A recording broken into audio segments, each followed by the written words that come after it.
Beta level stress ಲೆವೆಲ್ಗೆ ಯಾರು ಸಿಕ್ಕಾಕೋಬಾರದು. ಬಹಳ ಒತ್ತಡದ ಕಂಡೀಷನ್. ಪ್ರತಿ ಕ್ಷಣ 4-6 ಯೋಚನೆಗಳು ಮಾಡ್ತಾ ಇರ್ತಾರೆ. ಊಟ ಮಾಡ್ತಾ ಇರ್ತಾರೆ, ತಲೆ ಒಂದು ಯೋಚನೆ ಮಾಡ್ತಾ ಇರ್ತಾರೆ, ಕೈ ಒಂದು ಕೆಲಸ ಮಾಡ್ತಾ ಇರ್ತಾರೆ ಮೊಬೈಲ್ ಕಡೆ. ಅವ್ರಿಗೆಲ್ಲ ಡಯಾಬಿಟಿಸೋ, ಬಿಪಿನೋ, ಥೈರಾಯ್ಡೋ, ಹಾರ್ಟ್ ಪ್ರಾಬ್ಲಮ್ಸೋ, ಬ್ಲಾಕೇಜಸ್ಸೋ, ಕೊಲೆಸ್ಟ್ರಾಲ್ ಜಾಸ್ತಿ ಆಗೋದು, ಏನೋ ಸಮಸ್ಯೆಗಳು ಸಿಕ್ಕಾಕೊಂತಾರೆ. ಸೊ ಅತಿಯಾದ ಸ್ಟ್ರೆಸ್ ಇಂದ ಹಾರ್ಮೋನ್ಸ್ ಎಲ್ಲ ಡಿಸ್ಟರ್ಬ್ ಆಗ್ಬೋದು.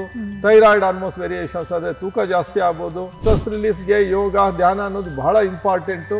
ಬರೀ ನಿದ್ದೆ ಅಷ್ಟೇ ಅಲ್ಲ, ನಾವು ಮೆಡಿಟೇಷನ್ ಮಾಡೋದ್ರಿಂದನೂ ಸ್ಟ್ರೆಸ್ ಲೆವೆಲ್ 0 ಮಾಡ್ಬೋದು. ಪ್ರಕೃತಿ ಚಿಕಿತ್ಸಾ ಮಾಂತ್ರಿಕ, ಎಲ್ಲಿ ಮದ್ದಿಲ್ಲದೆ ರೋಗಗಳು ಮಾಯ. ಸರ್, ನೀವು ಹೇಳ್ತಾ ಇದ್ರೆ ಎಣ್ಣೆನ ಕಡಿಮೆ ಮಾಡಿ ಅಂತ. ಹೌದು. ಈಗ ಒಂದು ಕಾನ್ಸೆಪ್ಟ್ ಬಂದ್ಬಿಟ್ಟಿದೆ ಜನಗಳಲ್ಲಿ, ಏನಂದ್ರೆ ಗಾಣದ ಎಣ್ಣೆ ಡೈರೆಕ್ಟ್ ಆಗಿ ತಗೊಂಡು ಬಂದು ತಿನ್ನೋದ್ರಿಂದ ಅದು ಕೆಜಿ ಸಮ್ ಅರೌಂಡ್ 600 ಓಕೆ 500 ಇರುತ್ತೆ. ಸೊ ಈ ಎಣ್ಣೆನ ತಗೊಂಡು ತಿನ್ನೋದ್ರಿಂದ ನಮ್ಗೆ ಕೊಲೆಸ್ಟ್ರಾಲ್ ಬರಲ್ಲ, ಆತರ ಎಲ್ಲ ಕಾನ್ಸೆಪ್ಟ್ ಇದೆ. ಸೊ ಇದಕ್ಕೇನ್ ಹೇಳ್ತೀರಾ? ಇಲ್ಲ, ಈ ಗಾಣದ ಎಣ್ಣೆ ಅಥವಾ ಕೋಲ್ಡ್ ಪ್ರೆಸ್ಡ್ ಆಯಿಲ್ ಅಥವಾ ಪ್ಯೂರ್ ಆಯಿಲ್ ಅಥವಾ ಇನ್ನೇನು ಶುದ್ಧ ಎಣ್ಣೆ ಅಂತಿದೆಯಲ್ಲ, ಈ ಕೋವಿಡ್ ನಂತರ ಇದೊಂದು ಫಾಸ್ಟ್ ಡೆವಲಪ್ಮೆಂಟ್ ಆಗಿದೆ. ಸೊ ಜನಗಳಿಗೆ ಏನಾಗಿತ್ತು ಅಂತಂದ್ರೆ ಬಹಳ ವರ್ಷಗಳಿಂದ ಒಂದು ಕನ್ಫ್ಯೂಷನ್ ಇತ್ತು. ಏನು ಎಣ್ಣೆ ಬಹಳ ಚೀಪಾಗಿ ಸಿಗ್ತಾ ಇದೆ, ಶುದ್ಧವಾದ ಎಣ್ಣೆ ಮಾಡಬೇಕು ಅಂದ್ರೆ 400-500 ರೂಪಾಯಿ 600 ರೂಪಾಯಿ ಬೇಕು. 1 kg ಕಡಲೆ ಬೀಜ ಎಣ್ಣೆ ಅಥವಾ ಶುದ್ಧವಾದ ಎಣ್ಣೆ ಬೇಕು ಅಂತಂದ್ರೆ ಮಾರ್ಕೆಟಲ್ಲಿ 150 ರೂಪಾಯಿ ಸಿಗ್ತಾ ಇದೆ. 150 ರೂಪಾಯಿ 1 kg ಎಣ್ಣೆ ಸಿಗುತ್ತಾ? ತಯಾರು ಮಾಡಕ್ ಸಾಧ್ಯ ಇದೆಯಾ? ಸೊ ಇಲ್ಲೇನೋ ಮಿಕ್ಸ್ ಆಗ್ತಾ ಇದೆ, ಏನೇನೋ ರಾಸಾಯನಿಕಗಳು ಮಿಕ್ಸ್ ಆಗ್ತಾ ಇದೆ, ಅಥವಾ ಇನ್ನೇನೋ ಪೆಟ್ರೋಲಿಯಂ ವೇಸ್ಟ್ ಮಿಕ್ಸ್ ಆಗ್ತಾ ಇದೆ. ಈ ತರ ಬಹಳಷ್ಟು ಜನ ಮನಸ್ಸಲ್ಲಿತ್ತು. ಅದಕ್ಕೆ ಬಹಳ ಉತ್ತರಗಳು ಸಿಕ್ಕಿರ್ಲಿಲ್ಲ. ಈಗ ಟ್ರೆಂಡ್ ಹೇಗೆ ಬದಲಾವಣೆ ಆಯ್ತು ಅಂತಂದ್ರೆ, ಈ ಗಾಣದ ಎಣ್ಣೆ ಅಂತ ಎಂಟ್ರಿ ಆಯ್ತು. ಗಾಣದ ಎಣ್ಣೆ ಬರ್ತಾ ಇದ್ದಂಗೆ ಒಳ್ಳೆ ಆಹಾರ ಸಿಕ್ತಲ್ಲ, ಹೀಗಾಗಿ ಜನ ಏನ್ ಮಾಡಿದ್ರು, ಹೆಚ್ಚಿಗೆ ತಿನ್ನೋದಕ್ಕೆ ಶುರು ಮಾಡಿದ್ರು. ಆ ಗಾಣದ ಎಣ್ಣೆ ಹೆಚ್ಚಿಗೆ ತಿಂದು ಎಷ್ಟು ಸಮಸ್ಯೆಗಳು ಬರ್ತಾ ಇದೆ ಅಂತಂದ್ರೆ ಬಹಳಷ್ಟು ಸಮಸ್ಯೆಗಳು ಬರ್ತಾ ಇದೆ. ಹಾಗಂತ ಎಣ್ಣೆ ಕೆಟ್ಟದ್ದು ಅಂತ ಹೇಳ್ತಾ ಇಲ್ಲ, ಶುದ್ಧವಾದ ಗಾಣದ ಎಣ್ಣೆನೆ ಬಹಳ ಒಳ್ಳೇದು. ಬಟ್ ಅತಿ ಆದ್ರೆ ಅಮೃತನೂ ವಿಷ. ಸೊ ನಮ್ಮ ಸಮಸ್ಯೆ ಏನಾಗಿದೆ ಅಂದ್ರೆ, ಅಡಿಗೆ ಎಣ್ಣೆ ಹೆಚ್ಚಿಗೆ ಬಳಕೆ ಆಗ್ತಾ ಇದೆ. ಬೇಕಾಗಿರೋದು 1 ತಿಂಗಳಿಗೆ ಸರಾಸರಿ 250-300 ml. ತೀರಾ ನಿಮ್ಮ ಅಲ್ಲಿ ಆರೋಗ್ಯ ಎಲ್ಲ ಸರಿ ಇದೆ, ಓವರ್ ವೆಯ್ಟ್ ಇಲ್ಲ, ಕೊಲೆಸ್ಟ್ರಾಲ್ ಇಲ್ಲ, BP ಇಲ್ಲ, ಡಯಾಬಿಟಿಸ್ ಇಲ್ಲ, ಯಾವ ಹೆಲ್ತ್ ಇಶ್ಯೂಸ್ ಇಲ್ಲ ಅನ್ನೋದಾದ್ರೆ ತಿಂಗಳಿಗೆ ಅರ್ಧ ಲೀಟರ್ ಬಳಸ್ಬೋದು. ಇಲ್ಲ ಅಂತಂದ್ರೆ ಹೆಲ್ತ್ ಇಶ್ಯೂಸ್ ಇದೆ ಅನ್ನೋದಾದ್ರೆ ತಿಂಗಳಿಗೆ 1/4 ಲೀಟರ್ ಅಷ್ಟೇ. ಬಟ್ ಎಷ್ಟು ಅಡಿಗೆ ಎಣ್ಣೆ ಬಳಕೆ ಆಗ್ತಾ ಇದೆ ಅಂದ್ರೆ 1-1.5 ಲೀಟರ್ ಅಡಿಗೆ ಎಣ್ಣೆ ಬಳಕೆ ಆಗ್ತಾ ಇದೆ. ಈ ಅತಿಯಾದ ಅಡಿಗೆ ಎಣ್ಣೆ, ಗಾಣದ ಎಣ್ಣೆ ಆದ್ರೆ ಏನು, ಕೋಲ್ಡ್ ಪ್ರೆಸ್ಡ್ ಆದ್ರೆ ಏನು, ಯಾವ ಅಡಿಗೆ ಎಣ್ಣೆ ಆದ್ರೂ ಅಷ್ಟೇ, ಅತಿ ಆದ್ರೆ ಅಮೃತನೂ ವಿಷ ಅನ್ನೋ ಕಾನ್ಸೆಪ್ಟ್ ಅಲ್ಲಿ. ಸೊ ಕೊಲೆಸ್ಟ್ರಾಲು ಜಾಸ್ತಿ ಆಗುತ್ತೆ, ಫ್ಯಾಟಿ ಲಿವರು ಬರುತ್ತೆ, ಆಮೇಲೆ ಶುಗರು ಕಂಟ್ರೋಲ್ ಆಗಲ್ಲ, ವೆಯ್ಟ್ ಗೇನ್ ಆಗ್ತಾರೆ, BP ಕಂಟ್ರೋಲ್ ಆಗಲ್ಲ. ಮಿತ ಬಳಕೆಯಿಂದ ಪ್ರಾಬ್ಲಮ್ ಏನಿಲ್ಲ. ಸೊ ಮಿತ ಬಳಕೆನೇ ಇಲ್ಲಿ ಬಹಳ ಪ್ರಾಶಸ್ತ್ಯ ನಾವು ಕೊಡಬೇಕಾಗುತ್ತೆ. ಸರ್, ನಿಮ್ಮ ಈ ಒಂದು ನೇಚರ್ ಸೆಂಟರ್ನ ನಾನು ತುಂಬ ಹತ್ತಿರದಿಂದ ನೋಡಿದ್ದೀನಿ. ಯಾಕೆಂದರೆ ನಮ್ಮ ತಂದೆ ತಾಯಿ ಕೂಡ ಇಲ್ಲಿ ಒಂದು ಚಿಕಿತ್ಸೆಯನ್ನು ಪಡೆದುಕೊಂಡು ಒಂದು ಒಳ್ಳೆ ಯೂಸ್ಫುಲ್ ಆಗಿದೆ. ಈವನ್ ಅವರು ಒಳ್ಳೆ ಆರೋಗ್ಯವಂತರಾಗಿದ್ದಾರೆ. ಸೊ ನಿಮ್ಮ ಕಷ್ಟ ಪರಿಸ್ಥಿತಿಗಳನ್ನು ನಾನು ನೋಡಿದ್ದೀನಿ.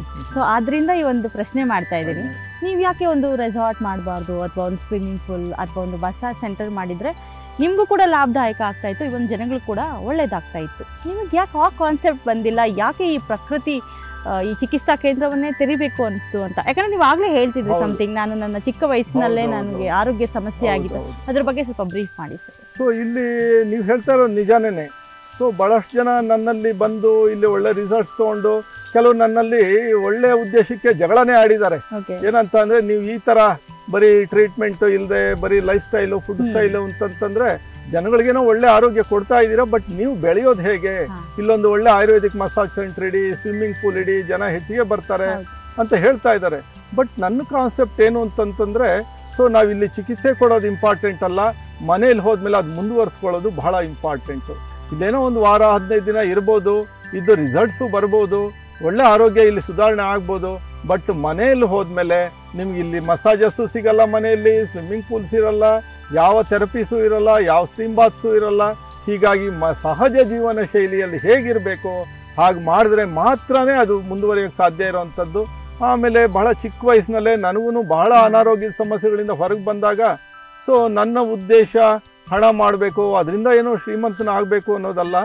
ಸೊ ಕಷ್ಟಪಟ್ಟರೆ, ಪ್ರಾಮಾಣಿಕ ಪ್ರಯತ್ನ ಪಟ್ಟರೆ ಸಂಸ್ಥೆ ಬೆಳೆಯೋದೇನು ಕಷ್ಟ ಅಲ್ಲ ಅನ್ನೋದು ಒಂದು ಕಾನ್ಸೆಪ್ಟ್ ಇಟ್ಕೊಂಡು 2-3 ವರ್ಷ ಭಾಳ ಕಷ್ಟನೇ ಪಟ್ವಿ. ಸೊ ಬಿಗಿನಿಂಗಲ್ಲಿ ಬಹಳ ಕಡಿಮೆ ಜನ ಬರ್ತಾ ಇದ್ರು. ಬಂದವರೆಲ್ಲ ಇಲ್ಲಿ ಮಸಾಜಸ್ ಇಲ್ಲ, ಸ್ಟೀಮ್ ಬಾಕ್ಸ್ ಇಲ್ಲ ಅಂತ ಹೇಳಿ ಬಹಳಷ್ಟು ಜನ ಹೊರಟ್ಬಿಡ್ತಾ ಇದ್ರು, ಕೆಲವ್ರು ಬರ್ತಾನೆ ಇರಲಿಲ್ಲ. ಬಟ್ ನನ್ನ ಗಟ್ಟಿ ಕಾನ್ಸೆಪ್ಟ್ ಹೇಗಿತ್ತು ಅಂತಂದರೆ, ಅದೊಂದು ಕೆಲವು ವರ್ಷ ಕಷ್ಟ ಆಗ್ಬೋದು, ಇದೊಂದು ಭಿನ್ನ ಹಾದಿಯಲ್ಲಿ ಹೊರಡೋಣ. 10 ರೀತಿ ಬೇರೆ ಬೇರೆ ಕೇಂದ್ರಗಳಿದೆ, ಆ ವ್ಯವಸ್ಥೆ ಕೊಡೋ ಸೆಂಟರ್ಸ್ ಇದೆ. ಹೀಗಾಗಿ ಅದು ಇದೆ. ಇದನ್ನ ಒಂದು ಭಿನ್ನ ರೀತಿಯಲ್ಲಿ ನಡೆಸ್ಕೊಂಡು ಹೋಗೋಣ ಅನ್ನೋ ಕಾನ್ಸೆಪ್ಟ್ ಅಲ್ಲಿ ಇದೊಂದು ಮನೆಗಳಲ್ಲೂ ಮುಂದುವರಿಸಲು ಸಾಧ್ಯ ಆಗೋದ್ರಿಂದ ಇದು ಹೆಚ್ಚಿಗೆ ಜನಗಳಿಗೆ ಪ್ರಯೋಜನ ಆಗುತ್ತೆ. ಹೆಚ್ಚು ಜನಗಳಿಗೆ ಅದು ತಲುಪಲಿ, ಆ ಮೂಲಕ ಅದು ಹೆಚ್ಚಿಗೆ ಆರೋಗ್ಯ, ಪಬ್ಲಿಕ್ ಹೆಲ್ತ್ ಅನ್ನೋದು ಇಂಪ್ರೂವ್ ಆಗಲಿ ಅನ್ನೋ ಕಾನ್ಸೆಪ್ಟ್ ಅಲ್ಲಿ ಸೊ ಬೆಳೆಸ್ತಾ ಇದೀವಿ. ಈಗ ಸಮಸ್ಯೆ ಏನಿಲ್ಲ. 1-2 ವರ್ಷ 3 ವರ್ಷ ಆದ್ಮೇಲೆ ಈಗ ಜನಗಳಿಗೆ ಹೆಚ್ಚಿಗೆ ತಿಳುವಳಿಕೆ ಆಗ್ತಾ ಇದೆ. ಬಂದವರು ಇನ್ನೊಂದು 4 ಜನ ಕಳಿಸ್ತಾ ಇದ್ದಾರೆ. ಸೊ ಈ ಕಾನ್ಸೆಪ್ಟ್ ಅಲ್ಲಿ ಜನಗಳಿಗೆ ಒಳ್ಳೆ ವಿಶ್ವಾಸನೂ ಮೂಡ್ತಾ ಇದೆ. ಯಾಕೆಂದ್ರೆ ಇದು ಟೆಂಪರರಿ ಎಫೆಕ್ಟ್ ಆಗಬಾರ್ದು, ಇದೊಂದು ಜೀವನ ಪರ್ಯಂತ ನಮ್ಗೆ ಆರೋಗ್ಯ ಕೊಡೋ ದೃಷ್ಟಿಯಲ್ಲಿ ಮಾಡ್ತಾ ಇರೋದ್ರಿಂದ ಇದು ಹೊಸ ಕಾನ್ಸೆಪ್ಟ್ ಆಗಿರೋದ್ರಿಂದ ಇದು ನಿಧಾನ ಆದ್ರೂ ನನಗೆ ಸಂತೋಷ ಇದೆ. ಯಾಕೆಂತಂದ್ರೆ ಆರೋಗ್ಯಕ್ಕೆ ವಿಚಾರದಲ್ಲಿ ಇವತ್ತು ಬಹಳ ಕಷ್ಟದಲ್ಲಿದ್ದಾರೆ, ಬಹಳ ನಷ್ಟ ಅನುಭವಿಸ್ತಾ ಇದ್ದಾರೆ, ಜೀವಹಾನಿ ಅನುಭವಿಸ್ತಾ ಇದ್ದಾರೆ. ಹೀಗಾಗಿ ಇದೊಂದು ಭಿನ್ನ ಪ್ರಯತ್ನ ಮಾಡಿದ್ವಿ. ಸರ್, ನೀವು ಈ ಒಂದು ಜೀವ ಸಂಜೀವನ ಕೇಂದ್ರವನ್ನ ಯಾವಾಗ ಸ್ಟಾರ್ಟ್ ಮಾಡ್ತೀರಾ? ಅಂಡ್ ಇಲ್ಲಿವರೆಗೂ ಎಷ್ಟು ಜನ ಬಂದಿದ್ದಾರೆ, ಎಷ್ಟು ಜನ ಕ್ಯೂರ್ ಹೋಗಿದ್ದಾರೆ ಅಂತ? ಸೊ ಜೀವ ಸಂಜೀವನ ನ್ಯಾಚುರಲ್ ಲೈಫ್ ಸಂಸ್ಥೆ ಸೊ ಇಲ್ಲಿ ಅಫಿಷಿಯಲ್ ಆಗಿ ಸ್ಟಾರ್ಟ್ ಮಾಡಿದ್ದು 2018ರಲ್ಲಿ. ಅದಕ್ಕೂ ಹಿಂದೆ ನಾನು ಕೋಲಾರದಲ್ಲಿ ಒಂದು ಲೈಫ್ ಸ್ಟೈಲ್ ಚೇಂಜಸ್ ಅಂತ ಒಂದು ಕ್ಲಿನಿಕ್ ಅಂತ ನಡೆಸ್ತಾ ಇದ್ದೆ. ಒಟ್ಟಾರೆ ಸುಮಾರು ಒಂದು 8-10 ಸಾವಿರ ಜನ ಇಲ್ಲಿ ಬಂದು ಹೋಗಿದ್ದಾರೆ.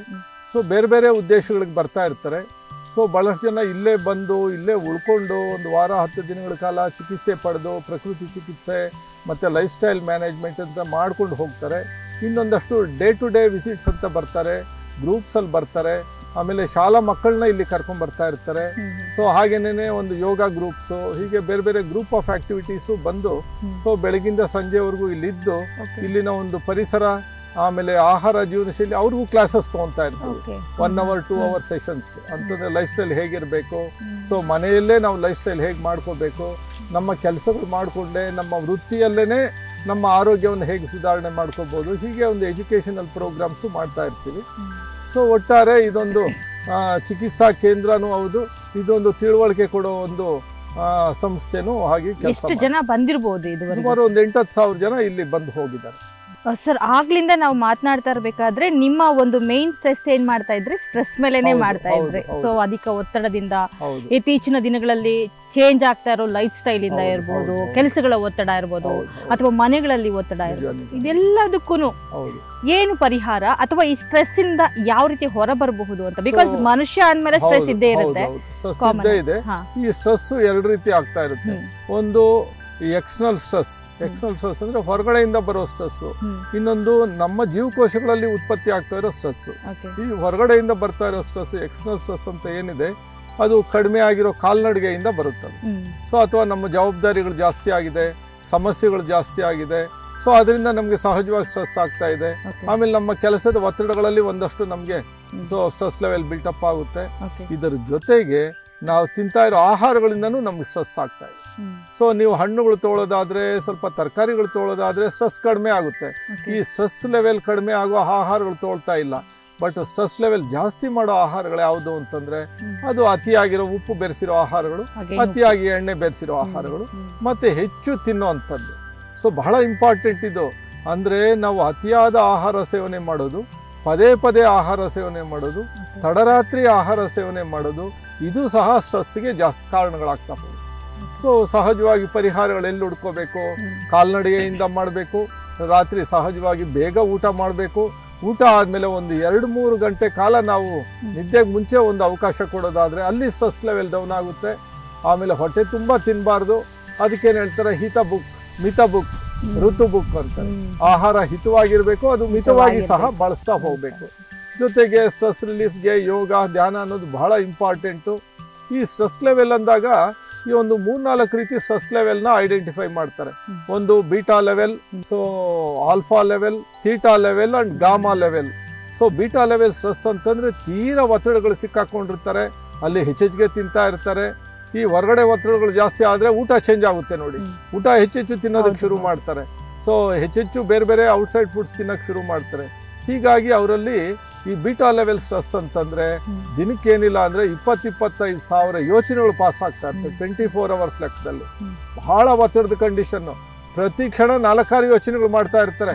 ಊಟ ಮಾಡ್ತಾ ಇರ್ತಾರೆ, ತಲೆ ಒಂದು ಯೋಚನೆ ಮಾಡ್ತಾ ಇರ್ತಾರೆ, ಕೈ ಒಂದು ಕೆಲಸ ಮಾಡ್ತಾ ಇರ್ತಾರೆ ಮೊಬೈಲ್ ಕಡೆ, ಸೊ ಇನ್ನೊಂದು ಕಡೆ ಇನ್ನೊಂದು ಟಿವಿ ನೋಡ್ತಾ ಇರ್ತಾರೆ. ಹೀಗೆ ಒಟ್ಟೊಟ್ಟಿಗೆ 3-4 ಕೆಲಸಗಳು ಮಾಡ್ತಾ ಇರ್ತಾರೆ. ಅಲ್ಲಿ ಬಹಳ ಒತ್ತಡಗಳು ಸಿಕ್ಕಾಕೊಂತಾರೆ. ಅವ್ರಿಗೆಲ್ಲ ಡಯಾಬಿಟಿಸೋ, BP-ನೋ, ಥೈರಾಯ್ಡೋ, ಹಾರ್ಟ್ ಪ್ರಾಬ್ಲಮ್ಸೋ, ಬ್ಲಾಕೇಜಸ್ಸೋ, ಕೊಲೆಸ್ಟ್ರಾಲ್ ಜಾಸ್ತಿ ಆಗೋದು, ಏನೋ ಸಮಸ್ಯೆಗಳು ಸಿಕ್ಕಾಕೊಂತಾರೆ. ಇಲ್ಲ ಒಬೆಸಿಟಿ ಆಗ್ಬೋದು. ಸೊ ಅತಿಯಾದ ಸ್ಟ್ರೆಸ್ಸಿಂದ ಹಾರ್ಮೋನ್ಸ್ ಎಲ್ಲ ಡಿಸ್ಟರ್ಬ್ ಆಗ್ಬೋದು. ಥೈರಾಯ್ಡ್ ಹಾರ್ಮೋನ್ಸ್ ವೇರಿಯೇಷನ್ಸ್ ಆದರೆ ತೂಕ ಜಾಸ್ತಿ ಆಗ್ಬೋದು. ಸೊ ಮಾನಸಿಕ ಸಮಸ್ಯೆಗಳು ಬರ್ಬೋದು. ಹೀಗೆ ಸೊ ಸ್ಟ್ರೆಸ್ ಲೆವೆಲ್ ಅನ್ನೋದು ಬೀಟಾ ಲೆವೆಲ್ ಸ್ಟ್ರೆಸ್ ಲೆವೆಲ್ಗೆ ಯಾರು ಸಿಕ್ಕಾಕೋಬಾರ್ದು. ಸೊ ಇನ್ನೊಂದು ರೀತಿ ಸ್ಟ್ರೆಸ್ ಲೆವೆಲ್ ಇದೆ, ಬೀಟಾ ಲೆವೆಲ್ಗಿಂತ ಕಡಿಮೆ level stress level, alpha level ಅಂತ. ಅದು ಒಂದು 10-15 ಸಾವಿರ ಥಾಟ್ಸ್ ಪರ್ ಡೇ ಇರುತ್ತೆ. ಅಲ್ಲಿ ಸ್ವಲ್ಪ ಕಡಿಮೆ ಇರುತ್ತೆ, ಬಟ್ ಅದಕ್ಕಿಂತ ಕಡಿಮೆ ಇಟ್ಕೋಬೇಕು. ಅಂದರೆ ಥೀಟಾ ಲೆವೆಲ್ ಅಂತ, ಥೀಟಾ ಲೆವೆಲ್ ಸ್ಟ್ರೆಸ್ ಅಂತ ಕಡಿಮೆ ಇರುತ್ತೆ. ಸೊ ಅದು ನೀವು ವಾಕಿಂಗ್ ಮಾಡೋದ್ರಿಂದ ಕಡಿಮೆ ಆಗೋಗುತ್ತೆ. ಮತ್ತು ಗಾಮಾ ಲೆವೆಲ್ ಅಂತಂತಂದರೆ ತೀರಾ ಟೋಟಲಿ ಝೀರೋ ಲೆವೆಲ್ ಸ್ಟ್ರೆಸ್. ಈ ಝೀರೋ ಲೆವೆಲ್ ಸ್ಟ್ರೆಸ್ಗೆ ನಾವು ದಿನಕ್ಕೆ 2-3 ಸರಿ ಆದರೂ ಹೋಗಬೇಕು. ಝೀರೋ ಲೆವೆಲ್ ಸ್ಟ್ರೆಸ್ ಹೇಗೆ ಹೋಗೋದು? ಅದು ಸಹಜವಾಗಿ ನಿದ್ದೆಯಿಂದ ಬರುತ್ತೆ. ಸೊ ನಿದ್ದೆ ಮಾಡೋದ್ರಿಂದ ನಮ್ಮೆಲ್ಲ ಸ್ಟ್ರೆಸ್ ಲೆವೆಲ್ಲು ಝೀರೋ ಆಗೋಗುತ್ತೆ. ಸೊ ಅದು ರಾತ್ರಿ ಹೊತ್ತು ಮಾತ್ರ ಸಾಧ್ಯ. ಹೀಗಾಗಿ ಯಾರು ಒತ್ತಡದ ಕೆಲಸಗಳಿದೆ, ಹೆಚ್ಚು ಶ್ರಮ ಇದೆ, ದೈಹಿಕ ಶ್ರಮ ಇದೆ, ಮಾನಸಿಕ ಶ್ರಮ ಇದೆ, ಅವರು ಹಗಲಿನ ವೇಳೆನೂ ಅರ್ಧ ಗಂಟೆ ನಿದ್ದೆ ಮಾಡಿ. ಆವಾಗ ಏನಾಗುತ್ತೆ, 12 ಅವರ್ಸ್ಗೆ ನಿಮಗೆ ಬ್ರೇಕ್ ಸಿಗುತ್ತೆ. ಆ ಬ್ರೇಕ್ ಸಿಗ್ತಾ ಇದ್ದಂಗೆ ಸ್ಟ್ರೆಸ್ ಲೆವೆಲ್ ಎಲ್ಲ ಝೀರೋ ಆಗೋಗುತ್ತೆ. ನಮ್ಮ ಹಾರ್ಮೋನ್ಸ್ ಲೆವೆಲ್ ಎಲ್ಲ ವೇರಿಯೇಷನ್ಸ್ ಎಲ್ಲ ಸರಿ ಹೋಗ್ತಾ ಇರುತ್ತೆ.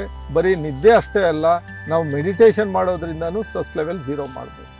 ಸೊ ಆ ಮೆಡಿಟೇಷನ್ ನೀವು ಕೂತ್ಕೊಂಡಾದರೂ ಮಾಡಿ, ಸೊ ಮಲ್ಕೊಂಡು ಶವಾಸನ ಆದರೂ ಮಾಡಿ, ಅಥವಾ ಡೀಪ್ ರಿಲ್ಯಾಕ್ಸೇಷನ್ ಟೆಕ್ನಿಕ್ ಅಂತಾರೆ, ಯೋಗ ನಿದ್ರೆ ಅಂತ ಕರಿಬೋದು, ಅದನ್ನಾದರೂ ಮಾಡಿ. ಇಲ್ಲ ಯೋಗ ಮಾಡೋದ್ರಿಂದನೂ ಆಗುತ್ತೆ. ನೀವು ಸುಮ್ಮನೆ ಪಾರ್ಕಲ್ಲಿ ಹೋಗಿ ಒಂದು ಮರದ ಕೆಳಗಡೆ ಒಂದು ಅರ್ಧ ಗಂಟೆ ಕೂತ್ಕೊಂಡಿದ್ರು ಸ್ಟ್ರೆಸ್ ಲೆವೆಲ್ ಕಡಿಮೆ ಆಗೋದು. ಆ ಸ್ಟ್ರೆಸ್ ಲೆವೆಲ್ಲು ದಿನನಿತ್ಯ ನಾವು ಕಡಿಮೆ ಮಾಡ್ತಾ ಹೋಗಬೇಕು. ಅದಾಗಿಂದಾಗಲೇ ಬ್ರೇಕ್ ಮಾಡ್ತಾ ಹೋಗಬೇಕು. ಅದನ್ನು ಸ್ಟ್ರೆಸ್ ಲೆವೆಲ್ ಬೆಳೆಯೋದಕ್ಕೆ ಬಿಟ್ಬಿಟ್ಟು 16 ವರ್ಷಗಳ ಕಾಲ ನಾವು ಬಿಟ್ಟರೆ ಸಹಜವಾಗಿ ಅದು ದೈಹಿಕ ಸಮಸ್ಯೆಗಳಾಗಿ ಪರಿವರ್ತನೆ ಆಗುತ್ತೆ. ಅದು ಡಯಾಬಿಟಿಸ್ ಆಗಿ ಪರಿವರ್ತನೆ ಆಗ್ಬೋದು. ಅವಾಗ ಎಷ್ಟು ಟ್ರೀಟ್ಮೆಂಟ್ ಕೊಟ್ಟರು ವರ್ಕೌಟ್ ಆಗಲ್ಲ. ಯಾಕೆಂದರೆ ಕಾರಣ ಎಲ್ಲಿದೆ? ಕಾರಣ ಸ್ಟ್ರೆಸ್ಸಲ್ಲಿದೆ. ಈ ಸ್ಟ್ರೆಸ್ಸಲ್ಲಿ ಬರ್ತಾ ಇರೋ ಕಾರಣಗಳಿಗೆ ಸ್ಟ್ರೆಸ್ ಪರಿಹಾರ ಮಾಡ್ಕೊಳ್ಳೋದ್ರಲ್ಲಿ ಮಾಡಬೇಕೇ ವಿನಃ ಅದಕ್ಕೆ ಚಿಕಿತ್ಸೆಗಳು ಅಂತ ಹೋದರೆ ಅದು ಸಾಕಾಗಲ್ಲ. ಹೀಗಾಗಿ ಸ್ಟ್ರೆಸ್ ಲೆವೆಲ್ಗೆ ಕಾಲ್ನಡಿಗೆ, ಯೋಗ, ಮೆಡಿಟೇಷನ್ನು ಮತ್ತು ಸಹಜ ನಿದ್ದೆ ಪ್ರಕ್ರಿಯೆ. ಸಹಜ ನಿದ್ದೆ ಪ್ರಕ್ರಿಯೆ ಅಂತಂದಾಗ ನಾವು ರಾತ್ರಿ ನಿದ್ದೆ ಬೇಗ ಮಲ್ಕೋಬೇಕು. ಅಟ್ಲೀಸ್ಟ್ 10-11 ಗಂಟೆಗಾದರೂ ಮಲ್ಕೋಬೇಕು. ಆಮೇಲೆ ನಿದ್ದೆ ಅಂತಂದಾಗ ಸಹಜವಾಗಿ ಲೇಟ್ ನೈಟ್ ಸ್ಲೀಪಿಂಗ್ ಮಾಡಿದಷ್ಟು ಸ್ಟ್ರೆಸ್ ಲೆವೆಲ್ ಬಿಲ್ಟಪ್ ಆಗುತ್ತೆ. ಮಧ್ಯರಾತ್ರಿ ನಂತರ ಏನು ನಿದ್ದೆ ಮಾಡ್ತೀವಿ ನಮ್ಗೆ ಅಷ್ಟು ಪ್ರಯೋಜನ ಆಗಲ್ಲ. ಮಧ್ಯರಾತ್ರಿಗಿಂತ ಮುಂಚೆನೆ ಅಂದರೆ 10-11 ಗಂಟೆಗೆ ನಾವು ನಿದ್ದೆ ಪ್ರಾರಂಭ ಮಾಡೋದಾದರೆ ಸೊ ಅದು ನಿದ್ದೆಯ ಪ್ರಯೋಜನಗಳು ನಮ್ಗೆ ಹೆಚ್ಚಿಗೆ ಸಿಗ್ತಾ ಹೋಗುತ್ತೆ. ನಿದ್ದೆ ಚೆನ್ನಾಗಿ ಮಾಡೋದ್ರಿಂದ ಬಹಳಷ್ಟು ಸ್ಟ್ರೆಸ್ ನಮಗೆ ಕಡಿಮೆ ಆಗ್ತಾ ಹೋಗುತ್ತೆ. ಕೋಲಾರದಿಂದ ಕೇವಲ 12 ಕಿಲೋಮೀಟರ್ ದೂರದಲ್ಲಿರುವ ಈ ಜೀವ ಸಂಜೀವನ ಪ್ರಕೃತಿ ಚಿಕಿತ್ಸಾ ಕೇಂದ್ರಕ್ಕೆ ಭೇಟಿ ನೀಡಿದರೆ ಖಂಡಿತ ನಿಮ್ಮ ಆರೋಗ್ಯ ಸುಧಾರಣೆಯಾಗುತ್ತದೆ.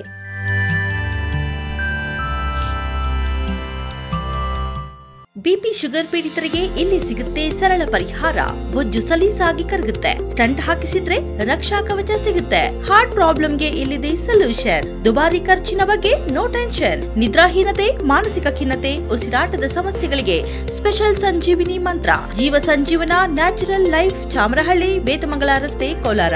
ಹಿಂದೆ ಕರೆ ಮಾಡಿ 9444-955-2230 ಅಥವಾ 9481-618-4444.